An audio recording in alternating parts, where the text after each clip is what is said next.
I'm Jeff Ward, and the only agenda here is to make you think. It's not often we can say this about ourselves, but here we go. We're going to give ourselves a little bit of a pass. We're not to be blamed entirely, I think, for not wanting to consume political coverage. Right? I don't think we're to blame for it. In fact, I don't blame you for it. Now, that said, there's a lot of screwed up stuff that we do deserve all of the blame. So I wonder when I first used the phrase, because I think it works really, really well now. I wonder when I first used the phrase that pisses a lot of you off. The blowback is pretty much overwhelming. But I'll throw it out there again. It's one of the first Wardisms. It hurts your feelings. You don't like to hear it, but tell me I'm wrong. Here's the way it goes.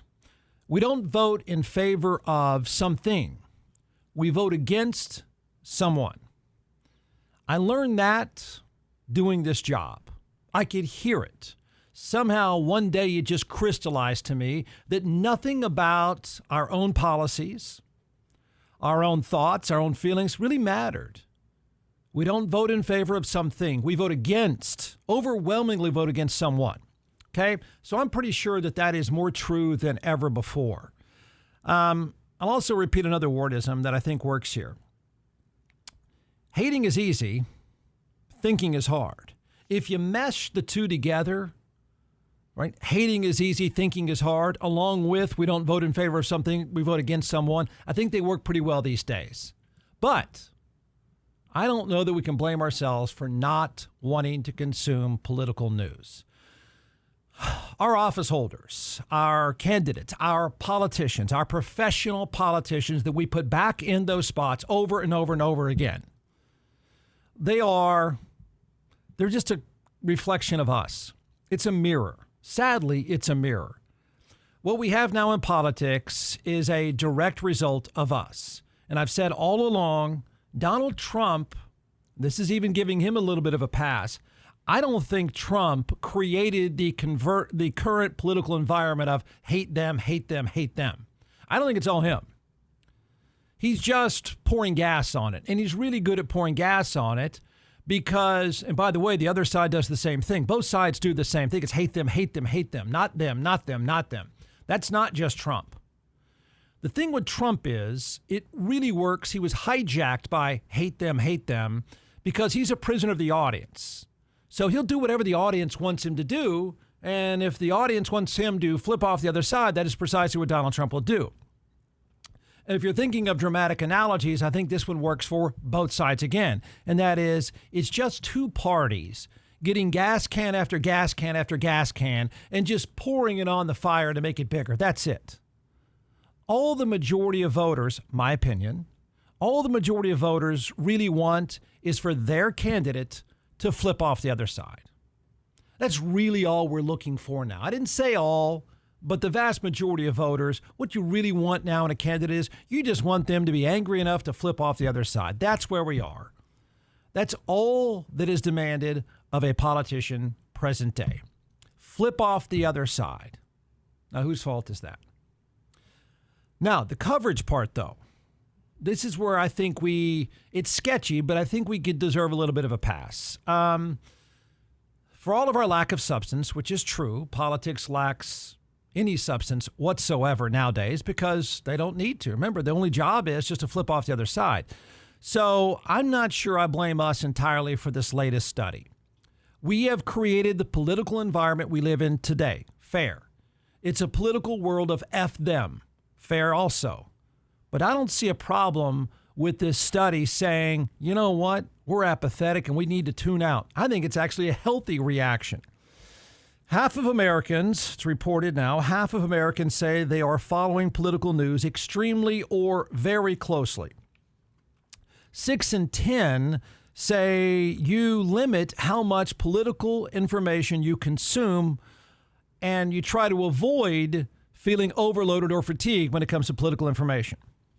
Again, I think it makes perfect sense. You don't really get information, and that's not the media's fault. How about this?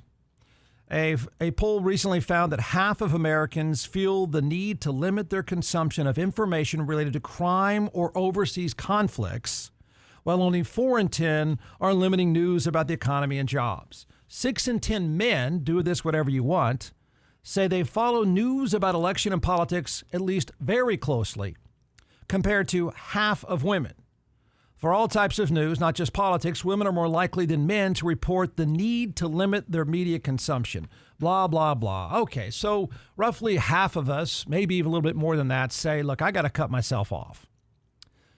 Sure, it can't be healthy because there's no political news. There's no, as I said, there's no substance. So I don't know what you're consuming except F them. And to be fair, and I'm sure some psychologists would say the same thing, to be fair to us, there's only so much F them you can consume. And by the way, that's not. I know it's an easy pass. I know it's the easy way out. I know it's the scapegoat, but that's not the media's fault. It's not at all. You can say it all you want, but we don't get policy news. And I'm not sure these numbers would not be bigger if it were policy news. I don't know that we would really care. But we don't get policy because policy doesn't exist in politics. Decisions aren't made on policy anymore. None. Zero. It's just F them. So you don't get policy news because policy news doesn't exist. It's not available. Consuming a lot of political rhetoric today, I think we're probably doing the healthy thing, and that is, no thanks, not me. My face is starting to hurt. I mean, think about the rhetoric of today. You're not learning anything new. We're not deciphering policy differences. All we're doing now in a political culture of today is figuring out who can flip off the other side more often and make it loud. That's it. Can you really blame 6 in 10 of us? That number should be 8 in 10 of us saying, I'm out, man. I don't need this all day, every day. What's the difference? Truthfully, what's the difference in one day of F them versus the next day of F them? It's the same thing every single day. If you're not into that stuff, right, then you would check out. You would check out entirely. It's not normal, I would think. And how can you blame us? It's not normal to take in this kind of rhetoric all the time. Seems like an unhealthy cycle to me. So before people go and pass judgment on all of us, all 6 in 10 of us, and say, wow, you're not paying attention to what? They're saving their sanity. Can anyone blame them for saying, why do I need to hear another day, see another story, hear another candidate say F them? It just repeats itself. It is a constant, they suck, hate them, feedback loop. That's it. That's not the media's fault. That's the politicians' fault. We created them, but no one can blame us for avoiding them. Last thing about the wordisms. Let's see, I've trotted out 2 already that usually piss you off. Here's one. Media is like fast food. Okay? We don't use it well. We don't use it responsibly. In fact, we abuse it. And we've created this thing. But we don't deserve the blame for saying, I need to check out.